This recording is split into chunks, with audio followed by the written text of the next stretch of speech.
آپ پر پتھریں برسائی گئی اور اتنی پتھر برسائی گئی کہ آپ لہو لہان ہو گئے،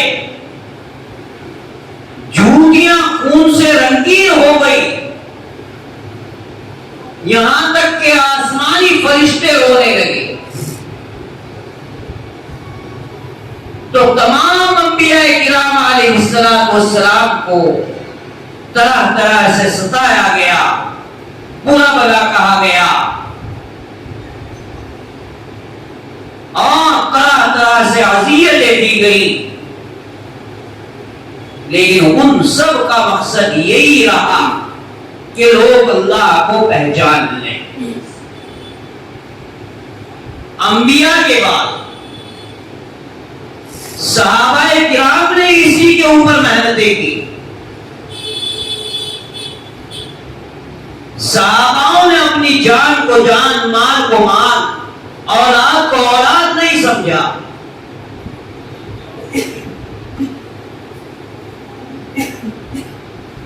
صحابہ کے بعد تابعین، تبع تابعین، بزرگان دین، اور آج بھی مدارس ہوں، مراکز ہوں یا جمعیتیں ہوں، ان تمام کا مقصد یہ ہے کہ لوگ اللہ کو پہچان لیں۔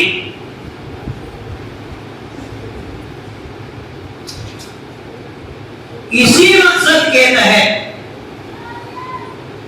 اللہ تبارک و تعالی نے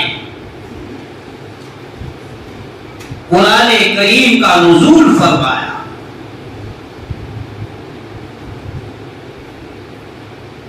کوئی دوسرا مقصد نہیں، تاکہ لوگ اللہ کو پہچانیں۔ جب اللہ کو پہچانیں گے تو اللہ کی باتوں کو مانیں گے۔ مانیں گے یا نہیں مانیں گے؟ اگر آپ مجھے جانتے نہیں، اتنا ضرور جانتے ہیں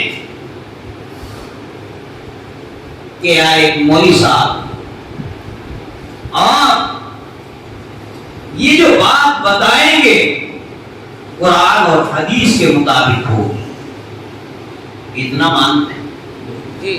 جانتے ہیں نہیں؟ تو جب ہم جانیں گے تبھی ہم اللہ کی باتوں کو مانیں گے، رسول اللہ صلی اللہ علیہ وسلم کے طور و طریق کو اپنائیں گے۔ اور جب جانیں گے نہیں تو ہم مانیں گے کیسے؟ نہیں مان سکتے۔ آج جو ہمارا معاشرہ تباہ برباد ہو رہا ہے، گھر گھر لڑائیاں، بدامنی، اس کی اصل وجہ یہ ہے کہ ہم نے اللہ کو پہچانا نہیں، اللہ کے کلام کو جانا نہیں، اللہ کے حکم کو مانا نہیں، رسول اللہ صلی اللہ علیہ وسلم کے طور و طریق کو اپنایا نہیں۔ اسی لیے ہمارا معاشرہ تباہ اور برباد ہے یا نہیں؟ اگر اللہ کی مانتے، رسول اللہ صلی اللہ علیہ وسلم کا طور و طریق اپناتے، تو برملا قرآن کریم میں اعلی اعلان فرمایا وَأَنْتُمُ الْأَعْلَوْنَ إِن كُنتُم مُؤْمِنِينَ، تم ہی لوگ سربلند رہو گے اگر پکے سچے مومن۔ آج شہر در شہر، گاؤں در گاؤں، قریہ در قریہ، گھر در گھر بدامنی کا ماحول ہے یا نہیں؟ کوئی گھر ہمارا الا ماشاء اللہ ایسا ہوگا جس گھر کے اندر لڑائیاں نہ ہو، جس گھر کے اندر جھگڑے نہ ہو۔ باپ کو بیٹے سے شکایت، بیٹے کو باپ سے شکایت، ماں کو بیٹی سے شکایت، بیٹی کو ماں سے شکایت، شوہر کو بیوی سے شکایت، بیوی کو شوہر سے شکایت ہے یا نہیں؟ اگر ہم نے اللہ کی ذات کو مانا ہوتا، جانا ہوتا، اللہ کے کلام کو ہم نے دلوں میں اتارا ہوتا، قرآن کریم کی حلاوت ہمارے دلوں میں ہوتی، تو یقیناً ہمیں ہمارے بچوں کو یہ پتا ہوتا کہ والدین کے کیا حقوق ہیں، پتا ہوتا ہے۔ کبھی اولاد کو شکایت ہوگی، اولاد کو ہماری پتا ہوتا کہ والدین کے بارے میں اللہ تعالیٰ نے فرمایا وَبِالْوَالِدَيْنِ إِحْسَانًا إِمَّا يَبْلُغَنَّ عِندَكَ الْكِبَرَ أَحَدُهُمَا أَوْ كِلَاهُمَا فَلَا تَقُل لَّهُمَا أُفٍّ وَلَا تَنْهَرْهُمَا وَقُل لَّهُمَا قَوْلًا كَرِيمًا، کہ والدین کے سامنے اف تک نہ کرو، ان کو جھڑکو مت، ان کو برا بھلا مت کہو۔ اور آج اس کے برعکس ہے یا نہیں؟ اس کے برعکس اگر ہمارے بچوں کو اس کا علم ہوتا تو کبھی وہ شکایت نہ ہو، اور والدین کو اگر اپنی اولاد کے حقوق کا پتہ ہوتا تو کبھی اولاد کو باپ سے شکایت نہ ہو۔ اگر ہماری مائیں اور بہنوں کو پتا ہوتا کہ ساس کے کیا حقوق ہیں، سسر کے کیا حقوق ہیں، نندوں کے ساتھ کیسے تعلق رکھنا چاہیے، شوہر کے ساتھ کیسا تعلق ہونا چاہیے، اگر انہیں پتا ہوتا تو ایمانداری سے بتاؤ کبھی گھر کے اندر لڑائی جھگڑے ہو؟ نہیں۔ اور یہ پتا کب چلے گا؟ جب ہمارے دامن اللہ کے کلام سے وابستہ ہوں گے، اس کے بغیر پتہ نہیں چل سکتا۔ اگر اپنے معاشرے کو سدھارنا چاہتے ہو اور بامقصد زندگی گزارنا چاہتے ہو تو یاد رکھو، صرف اور صرف قرآن کریم ہے اپنی زندگیوں کو کلام اللہ کے وابستہ کرو۔ ہماری تمام کی تمام پریشانیاں وہ ختم ہوگی یا نہیں ہوگی؟ چاہے وہ گھر کی پریشانی ہو، چاہے وہ محلے کی پریشانی ہو، چاہے وہ گاؤں کی پریشانی ہو، چاہے وہ قصبوں کی پریشانی ہو، چاہے وہ شہروں کی پریشانی ہو، ہے یا نہیں؟ ہم نے پریشانی خود اپنے سر مول لی، ہماری بدامنی کی زندگی خود ہمارے اعمال کی بنا ہے اور کوئی دوسری وجہ نہیں۔ آج لوگ کہتے ہیں کہ صاحب مسلمانوں کے پاس اصلی تعلیم نہیں، بچراش ہو۔ اب اتنا مجمع یہ بیٹھا ہے، اگر ایمانداری سے کھڑا ہو کے سنا جائے تو کتنے لوگ ہیں ایسے جو نماز سنا دیں گے؟ وہ دیکھا دیکھی نیت بھی باندھیں گے، رکوع بھی کریں گے، سجدہ بھی کریں گے یا نہیں؟ تو ہمارے پاس دین ہی کہاں ہے جو ہمارا اصل زیور ہے، جس کی تعلیم ہمارے پیغمبر نے دی؟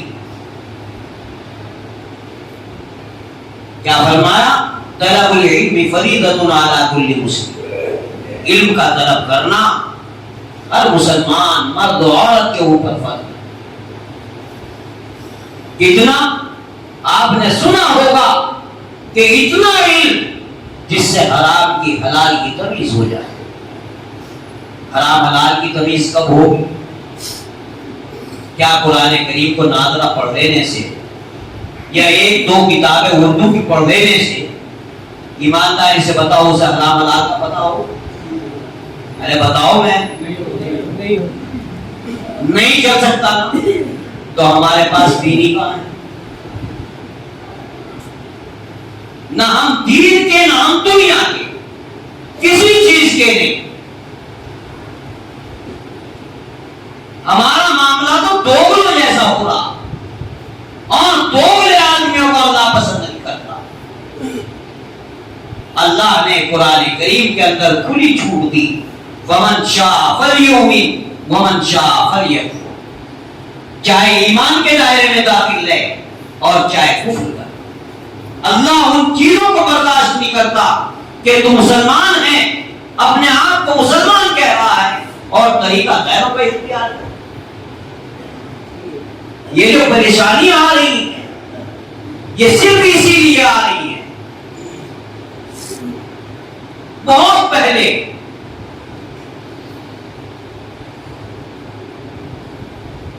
ہم کہتے ہوئے آئے کہ اگر آپ کو باوقار زندگی گزارنی ہے، جان مال آبرو عزت اگر اس کی ضمانت چاہتے ہو تو اپنے آپ کو سنبھالو. مسلمانوں کا جو طریقہ ہے اس طریقے کو اختیار کرو. اپنے پیدا ہونے کا مقصد کو پہچانو کہ اللہ نے ہمیں پیدا کیوں کیا. ہم بے مقصد زندگی گزار رہے یا نہیں گزار رہے؟ ہمارا مقصد کیا ہے؟ اللہ کو پہچاننا. اللہ کو پہچاننا